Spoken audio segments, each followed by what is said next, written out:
নমস্কার বন্ধুরা, আমি বিরাজ মুখোপাধ্যায়, ইন্সপেক্টর ডিআইবি এবং মিডিয়া সেল, জলপাইগুড়ি জেলা পুলিশ। সাম্প্রতিককালে ঘটে চলা সাইবার অপরাধের একটি প্রক্রিয়া সম্বন্ধে আজকের আমার এই ছোট্ট নিবেদন। বন্ধুগণ, অপরাধীরা সাধারণত কোনো এক কুরিয়ার কোম্পানির নাম নিয়ে আপনাকে ফোন করবে এবং আপনাকে জানাবে যে আপনি সম্প্রতি যে পার্সেলটি বিদেশে পাঠাচ্ছেন সেই পার্সেলটি দিল্লি পুলিশ বা মুম্বই পুলিশ বা অন্য কোনো শহরের পুলিশ কিংবা কাস্টমস বিভাগ আটক করেছে। খুব স্বাভাবিকভাবেই আপনি এরকম কোনো পার্সেল পাঠাননি এবং আপনি অস্বীকার করবেন যে এই পার্সেল আপনার নয়।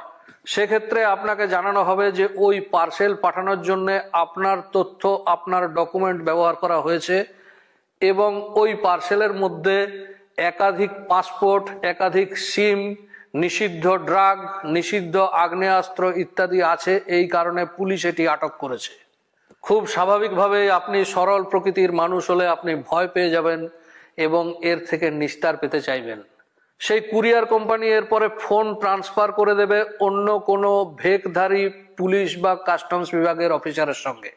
সেই অফিসার আপনাকে সহযোগিতার আশ্বাস দেবে এবং আপনার বিশ্বাস অর্জনের জন্য জানাবে, আপনার কাছে জানতে চাইবে যে সম্প্রতি আপনি আপনার আধার কার্ড হারিয়েছেন কিনা বা আধার কার্ড কোথাও ব্যবহার করেছেন কিনা। বন্ধুরা, আমরা আধার কার্ড সর্বত্র ব্যবহার করে থাকি এবং আধার কার্ড আপনার যদি না হারিয়ে থাকে তবুও আপনার উত্তর হ্যাঁ হবে, আপনি আধার কার্ড নিশ্চয়ই কোনো না কোনো জায়গায় ব্যবহার করেছেন।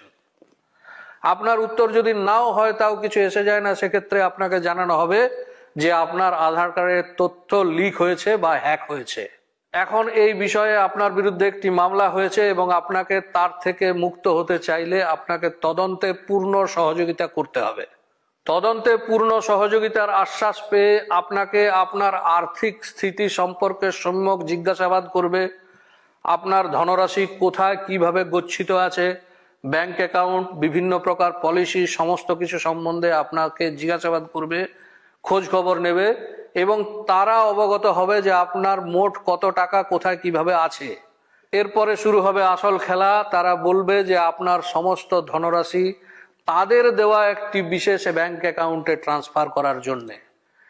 এই কাজ যদি আপনি করে ফেলেছেন তাহলে আপনি আপনার সমস্ত সম্পত্তি দুষ্কৃতীদের হাতে তুলে দিলেন। সম্প্রতি গত 29শে নভেম্বর হায়দ্রাবাদের এক বর্ষিয়ান নাগরিক, তিনি তার ব্যাংক অ্যাকাউন্ট থেকে 30 লক্ষ টাকা অন্য একটি অ্যাকাউন্টে ট্রান্সফার করতে যাচ্ছিলেন, কিন্তু সেই ব্যাংক ম্যানেজারের তৎপরতায় এবং ব্যাংক ম্যানেজারের বিষয়টি সম্বন্ধে সন্দেহ হওয়াতে তিনি এক বিশাল ক্ষতি থেকে বেঁচে যান। সুতরাং বন্ধুরা, যে কাজ আপনি করেননি সেই কাজের জন্য আপনি ভয় পাবেন না, এরকম ফোন কলে সাড়া দেবেন না।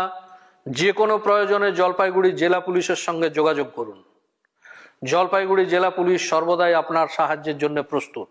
সবাইকে অবগত করার জন্য এই ভিডিওটি যথাসম্ভব শেয়ার করুন। নিজে আপডেট থাকার জন্য জলপাইগুড়ি জেলা পুলিশের ফেসবুক, ইনস্টাগ্রাম এবং এক্স হ্যান্ডেল ফলো করুন।